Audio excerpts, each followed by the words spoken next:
नमस्कार मित्रों, आज हम श्रीमद् वाल्मीकि रामायण जी का तीसरा अध्याय आरंभ करने जा रहे हैं। ओम नमो भगवते वासुदेवाय। माघ मास में रामायण श्रवण का फल, राजा सुमति और सत्यवती के पूर्व जन्म का इतिहास। सनत कुमार ने कहा, ब्रह्म ऋषि नारद जी, आपने यह अद्भुत इतिहास सुनाया है। अब रामायण के महात्म्य का पुनः विस्तार पूर्वक वर्णन कीजिए। आपने कार्तिक मास में रामायण के श्रवण की महिमा बताई, अब कृपा पूर्वक दूसरे मास का महात्म्य बताइए। मुने, आपने वचनामृत को से किसको संतोष नहीं किया होगा। नारद जी ने कहा, महात्माओं, आप सब लोग निश्चय ही बड़े भाग्यशाली और कृतकृत्य हैं, इसमें संशय नहीं है, क्योंकि आप भक्ति भाव से भगवान श्री राम की महिमा सुनने के लिए उद्यत हुए हैं। ब्रह्मवादी मुनियों ने भगवान श्री राम के महात्म्य का श्रवण पुण्यात्मा पुरुषों के लिए परम दुर्लभ बताया है। महर्षियों, अब आप लोग एक विचित्र पुरातन इतिहास सुनिए, जो समस्त पापों का निवारण और संपूर्ण रोगों का विनाश करने वाला है।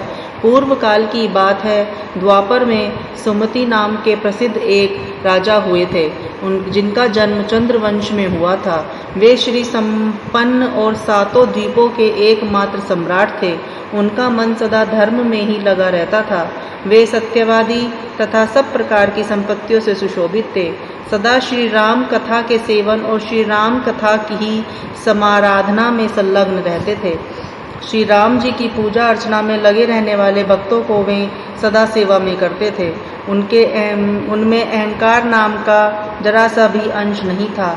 वे पूज्य पुरुषों के पूजन तत्पर रहने वाले समदर्शी तथा सद्गुण संपन्न थे। राजा सुमति समस्त प्राणियों के हितैषी, शांत, कृतज्ञ और यशस्वी थे। उनकी परम सौभाग्यशालिनी पत्नी भी समस्त शुभ लक्षणों से सुशोभित थी। उसका नाम सत्यवती था।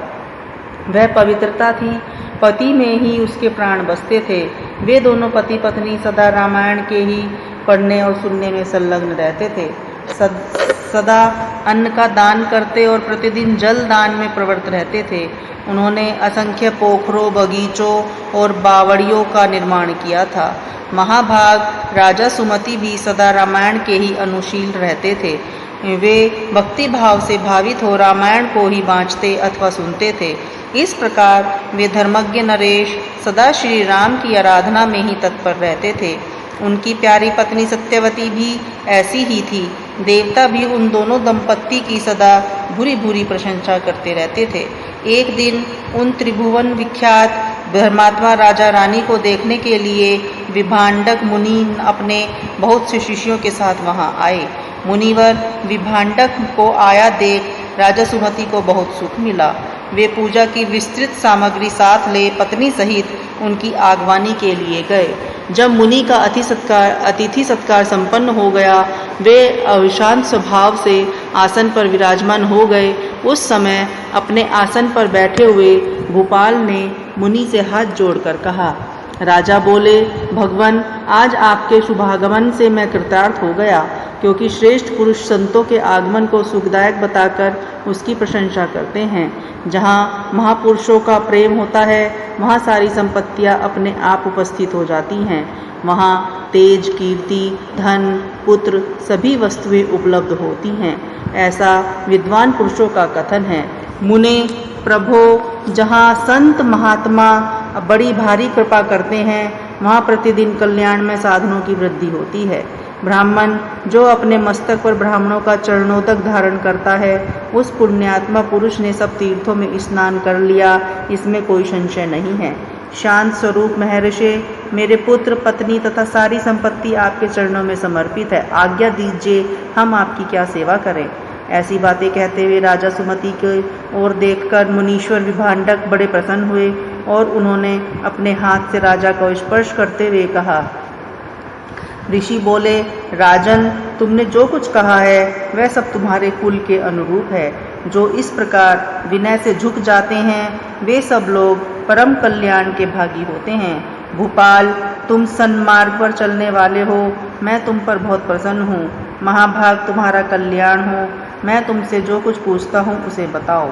यद्यपि भगवान श्री हरि को संतुष्ट करने वाले बहुत से पुराण भी थे जिनका तुम पाठ कर सकते थे, तथापि इस माघ मास में सब प्रकार से प्रयत्नशील होकर तुम जो रामायण के ही पारायण में लगे हुए हो, तथा तुम्हारी यह साध्वी पत्नी भी सदा जो श्री राम जी की आराधना में लग्न रहती है, इसका क्या कारण है? यह वृत्तांत यथापूर्वक मुझे बताओ।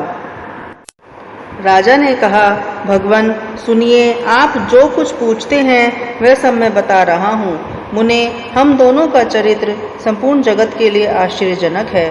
साधु शिरोमणि, पूर्व जन्म में मैं मालित नामक शूद्र था, सदा कुमार मार्ग पर ही चलता और सब लोगों के अहित साधन में संलग्न रहता था।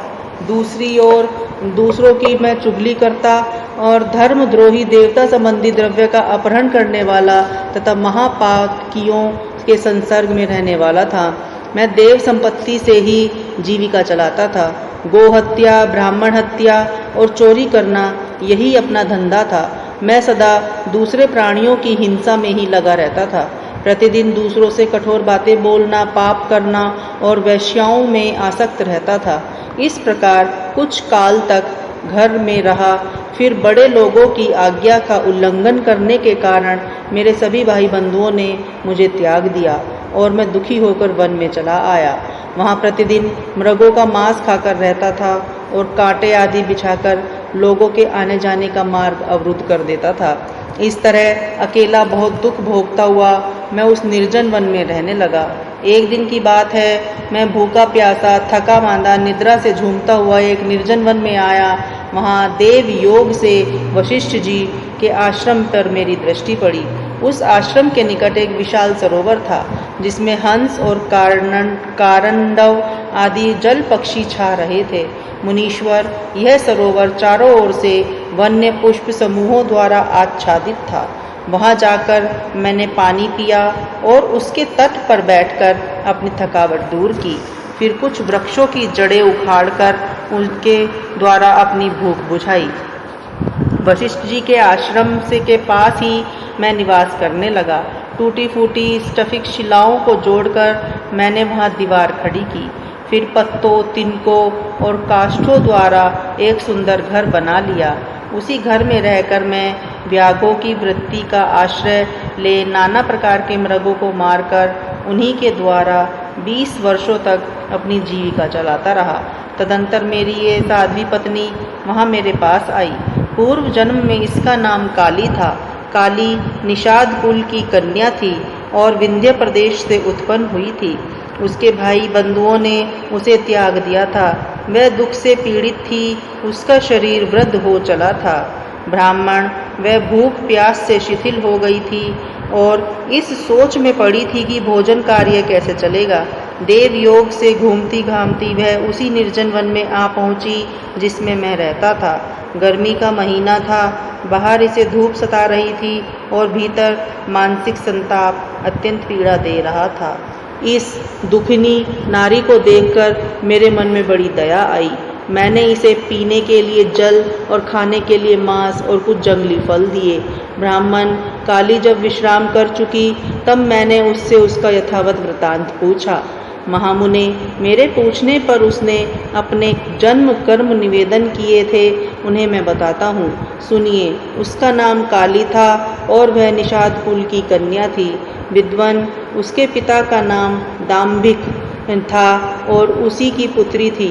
वह विंध्य पर्वत पर निवास करती थी। सदा दूसरों का धन चुराना और चुगनी खाना उसका काम था। एक दिन उसने अपने पति की हत्या कर डाली, इसलिए भाई बंधुओं ने उसे घर से निकाल दिया। ब्राह्मण, इस तरह परित्याग काली उस दुर्गम और निर्जन वन में मेरे पास आई थी। उसने अपनी सारी करतूतें मुझे उसी रूप में बताई थी।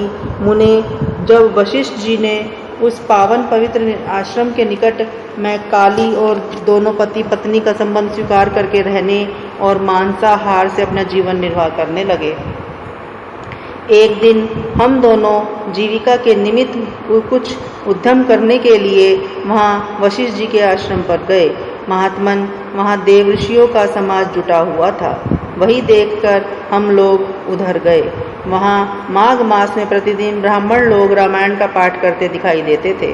उस समय हम लोग निराहार थे और पुरुषार्थ करने में समर्थ होकर भी भूख प्यास से कष्ट पा रहे थे। अतः बिना इच्छा के ही वशिष्ठ जी के आश्रम पर चले गए। फिर लगातार 9 दिन तक भक्तिपूर्वक रामायण की कथा सुनने के लिए हम दोनों वहाँ जाते रहे। मुने, उसी समय हम दोनों की मृत्यु हो गई। हमारे उस कर्म से भगवान मधुसूदन का मन प्रसन्न हो गया। अतः उन्होंने हमें ले आने के लिए दूत भेजे। वे दूत हम दोनों को विमान में बिठाकर भगवान के परम धाम उत्तम धाम में ले गए। हम दोनों देवादिदेव चक्रपाणी के निकट जा पहुँचे। वहाँ हमने जितने समय तक बड़े बड़े भोग भोगे थे वह बता रहे हैं, सुनिए। कोटि सहस्त्र कोटि शत युगों तक श्री राम धाम में निवास करके हम लोग ब्रह्मलोक में आए। वहाँ भी उतने ही समय तक रहकर हम इंद्रलोक में आ गए। मुनि श्रेष्ठ, इंद्रलोक में भी उतने ही काल तक परम उत्तम भोग भोगने के पश्चात हम क्रमशः इस पृथ्वी पर आए हैं। यहाँ भी रामायण के प्रसाद से हमें अतुल संपत्ति प्राप्त हुई है। मुने, अनिच्छा से रामायण का श्रवण करने पर भी हमें ऐसा फल प्राप्त हुआ। धर्मात्मन, यदि 9 दिन तक भक्ति भाव से रामायण की अमृतमयी कथा सुनी जाए तो वह जन्म, जरा और मृत्यु का नाश करने वाली होती है। विप्रवर, सुनिए। विवश होकर भी जो कर्म किया जाता है वह रामायण के प्रसाद से परम महान फल प्रदान करता है। नारद जी कहते हैं, यह सब सुनकर मुनीश्वर विभांडक राजा सुमति का अभिनंदन करके अपने तपोवन को चले गए। विप्रवरों, अतः आप लोग देवादिदेव चक्रपाणी भगवान श्री हरि की कथा सुनिए। रामायण कथा कामधेनु के समान अभीष्ट फल देने वाली बताई गई है। माघ मास के शुक्ल पक्ष में प्रयत्न पूर्वक रामायण की नभा कथा सुननी चाहिए। वह संपूर्ण धर्मों का फल प्रदान करने वाली है। यह पवित्र आख्यान समस्त पापों का नाश करने वाला है। जो इसे बाँचता अथवा सुनता है वह भगवान श्री राम का भक्त हो जाता है।